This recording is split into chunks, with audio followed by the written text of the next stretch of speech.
Pemirsa, Ex-Ketua KPK Firly Bahuri diduga membocorkan OTT kasus suap pergantian antar waktu anggota DPR RI Harun Masiku. Hal itu diungkapkan penyidik KPK AKBP Rosa Purbo dalam sidang lanjutan dengan terdakwa Sekjen PD Perjuangan Hasto Kristianto.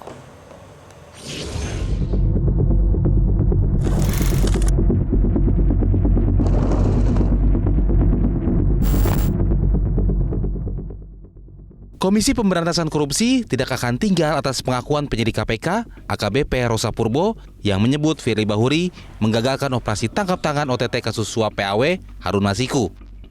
Juru bicara KPK Budi Prasetyo menyebut jaksa saat ini masih fokus dengan pembuktian persidangan yang menjerat Sekjen PDIP Hasto Kristianto. Tentu tim JPU akan mencermati setiap informasi dan keterangan yang muncul dalam persidangan dari para saksi sehingga mendukung proses pembuktian ini. Mantan penyidik KPK Ronald Paul menyebut KPK seharusnya sudah bisa memanggil mantan ketua KPK Firly Bahuri sejak awal. Sebab ketika Ronald sempat menangani kasus ini di KPK, ia dan rekan-rekan penyidik sempat kesulitan menggeledah sebuah kantor karena tak disetujui Firly. Beberapa penyidik KPK ingin melakukan penggeledahan di salah satu kantor DPP partai di Jakarta ya Pak. Namun untuk saat itu beliau Pak Firly Bahuri menyatakan melalui Kasatgas bahwa untuk tempat tersebut tidak lebih baik tidak usah dilakukan penggeledahan karena pada saat itu masih kata-kata Kasatgas saya pada saat itu adalah jangan dulu situasi sedang mana. Saya sempat menanyakan langsung juga kepada tim dan kepada Kasatgas juga beberapa tim rekan saya juga menanyakan kenapa tidak dilakukan penggeledahan ke tempat tersebut bahwa arahan dari Bapak jangan dulu dilakukan penggeledahan. Saya juga sempat mengkonfirmasi kepada Kasatgas saya pada saat itu Bapak itu siapa. Yang beliau menyatakan bahwa Bapak itu adalah ketua dan yang saat itu menjabat sebagai ketua kan tidak lain adalah saudara Firly Bahuri itu. Sebelumnya penyidik KPK Rosa Purbo Bekti dalam kesaksian di sidang dugaan suap dan perintahan penyidikan dengan terdakwa Hasto Kristianto menyebut kendala dalam OTT kasus suap PAW anggota DPR. Rosa menyebut ex-ketua KPK Firly Bahuri membocorkan operasi senyap itu sebelum kelar. Secara sepihak, pimpinan KPK Firly mengumumkan terkait dengan adanya OTT.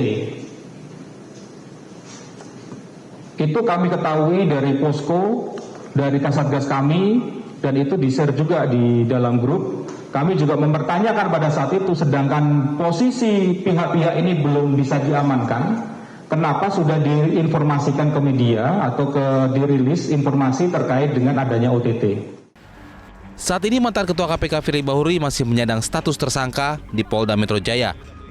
Ia menyandang status tersangka lebih dari setahun atas kasus dugaan pemerasan. Tim Liputan Metro TV. Ya, pemirsa, dalam sidang Hasto Kristianto, mantan penyidik KPK Rosa Purbo Bekti mengungkap tindakan mantan Ketua KPK Firly Bahuri yang membocorkan rencana operasi tangkap tangan OTT Harun Masiku kepada publik. Pasca kesaksian itu muncul desakan untuk menghadirkan Firly Bahuri dalam sidang kasus perintangan penyidikan Sekjen PD Perjuangan Hasto Kristianto. Apakah keterangan Firly memang dibutuhkan dalam persidangan? Kami akan membahasnya bersama dengan mantan penyidik KPK Lakso Anindito. Selamat malam, Mas Lakso. Selamat malam Mbak, apa kabar? Kabar baik. Mas Lakso, yang dilakukan Firly saat itu sebetulnya kan merilis informasi soal OTT Harun Masiku ke media konferensi pers. Apakah tepat jika Rosa menyebut itu sebagai pembocoran informasi? Ya, jadi kita harus lihat bahwa peristiwa saat itu merupakan rangkaian peristiwa Mbak dari satu upaya yang memang sangat nyata sebagai suatu proses penghalang-halangan proses penyidikan. Kita lihat bahwa pada saat hari H itu memang standar operasi tangkap tangan, itu kenapa KPK desainnya adalah mempunyai juru bicara. Karena memang operasi tangkap tangan itu sifatnya sangat rahasia. Bahkan tim penyidik lain pun tidak boleh mengetahui dan biasanya tidak diberitahu mengenai adanya operasi tangkap tangan. Yang tahu mengenai operasi tangkap tangan itu adalah tim penyidik yang memang terkait saja. Jadi ketika prosesnya itu belum selesai dan belum diinformasikan kepada tim juru bicara, tiba-tiba sudah dirilis oleh pimpinan KPK dan pengakuan dari pengacaranya Firly Bahuri bahwa dia ada di Surabaya itu malah buat semakin aneh. Apa tujuan dan maksud dia tiba-tiba mengumumkan kepada publik bahwa KPK sedang melakukan operasi tangkap tangan. Itu satu. Yang kedua, kita harus lihat juga Mbak, pada saat itu setelah proses operasi tangkap tangan dilakukan, satuan tugas penyidikan yang menangani kasus Firly Bahuri juga diganti dengan satuan tugas lainnya. Ini merupakan hal aneh, kenapa? Karena di KPK itu sudah ada sistem di mana tim satuan tugas penyidikan yang membantu satuan tugas penyelidikan dan nantinya disupervisi oleh tim satuan tugas penuntutan atau jaksa, itu harusnya merupakan satu kesatuan. Artinya pihak penyidik yang terlibat dalam operasi tangkap tangan, dialah yang akan menjadi penanggung jawab dalam penanganan kasus setelah operasi tangkap tangan dilakukan. Ini yang kedua, merupakan satu keanehan. Yang ketiga, Mbak, yang kita lihat sebagai suatu keanehan juga, Rosa Purwobekti pada saat itu, kebetulan saya waktu itu ada di posisi sebagai tim pembela Rosa Purwobekti di wadah pegawai KPK. Dan di sana kita masih ingat bahwa pasca peristiwa itu Rosa Purwobekti dikembalikan ke kepolisian. Ini rangkaian ketiga yang merupakan suatu keanehan. Jadi saya pikir ini bukan hanya soal pemberitaan ke publik bahwa terjadinya OTT, lebih dari itu. Sudah ada upaya sistematis yang dilakukan oleh Firly Bahuri untuk menghalangi proses penyidikan.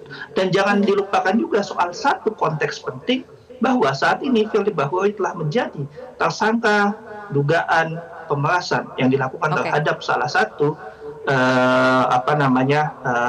terpidana Komisi Pemberantasan Korupsi. Nah, itu merupakan suatu hal yang riskan kalau kita lihat dari satu modus yang saling berkaitan. Oke, jadi kalau menurut Anda, Mas Lakso, apakah Firly Bahuri ini bisa disebut sebagai dalang kaburnya Harun Masiku? Saya melihatnya bahwa sangat kuat indikasi tersebut, Pak. Dan bahkan ketika kita melihat suatu proses yang terjadi, ya tadi Mbak sempat menyinggung soal bahwa KPK harusnya memanggil dia sebagai saksi dalam proses penghalangan penyidikan. Saya lebih dari itu, Mbak. Bahkan saat ini menurut saya KPK sudah bisa menerbitkan bukan lagi surat perintah penyelidikan, tetapi surat perintah penyidikan atas dugaan penghalangan proses penyidikan dilakukan oleh Firly Bahuri. Mengapa? Karena dalam proses di KPK tersebut ada 3 jalan, Mbak, untuk menerbitkan surat perintah penyidikan. Yang pertama merupakan LKTPK, yang merupakan hasil produk dari proses penyelidikan. Yang kedua, pengembangan penyidikan. Yang ketiga adalah pengembangan penuntutan. Dan yang dalam konteks yang ketiga ini kita lihat bahwa kesaksian Rosa Purwobekti itu bisa menjadi bahan dari pengembangan penuntutan yang bisa menjadi dasar bagi penerbitan surat penyidikan yang baru terhadap Firly Bahuri. Jadi saya sudah melihat bahwa saat ini sudah bisa dibuka proses penyidikan, bukan hanya lagi dipanggil sebagai saksi dalam persidangan. Ini kita bicara sedikit kasus lain ya, Mas Lakso. Sejak 2023 kan sebetulnya Firly juga sudah ditetapkan sebagai tersangka dalam kasus pemerasan mantan mentan oleh Polda Metro Jaya. Tapi sampai sekarang kasus itu tidak jelas. Apakah Anda juga mendorong agar Polda Metro Jaya bisa segera memperjelas kasus hukum Firly Bahuri ini? Iya. Saya sudah berulang kali, Mbak, bahkan mengeluarkan rilis menyatakan ke media bahwa tidak berlanjutnya kasus Firly Bahuri di Polda Metro Jaya itu merupakan suatu keanehan. Kenapa? Karena apabila kita lihat konstruksinya sudah sangat jelas dan sangat terang ya terkait dengan proses tersebut. Apalagi sekarang kepolisian mengumumkan kepada publik bahwa mereka membentuk Kortes Tipikor. Maka seharusnya kasus Firly Bahuri ini sudah tidak perlu lagi ditunda-tunda karena satu dengan lainnya saya lihat memiliki modus operandi yang mirip-mirip. Sehingga kasus yang di Polda ini dapat menjadi pacontohan. Dan apabila kita bicara mengenai kasus kembali lagi kasus perintangan penyidikan yang hasto, KPK pun saya pikir jangan mau tertinggal dengan segera menerbitkan surat perintah penyidikan. Karena ini bukan pertama kalinya, Mbak, KPK melakukan proses penyidikan terhadap insan KPK sendiri. Dulu kita pernah ingat kasus Robin Huta Julia merupakan penyidik KPK. Itu pun disidik oleh KPK sendiri. Dan itu merupakan salah satu contoh bahwa kita bisa melakukan proses penyidikan. Baik, kalau begitu. Mas Lakso Anindito, mantan penyidik KPK, terima kasih atas pandangan Anda di Prime Time News hari ini. Jelajahi cara baru mendapatkan informasi. Download Metro TV Extend sekarang.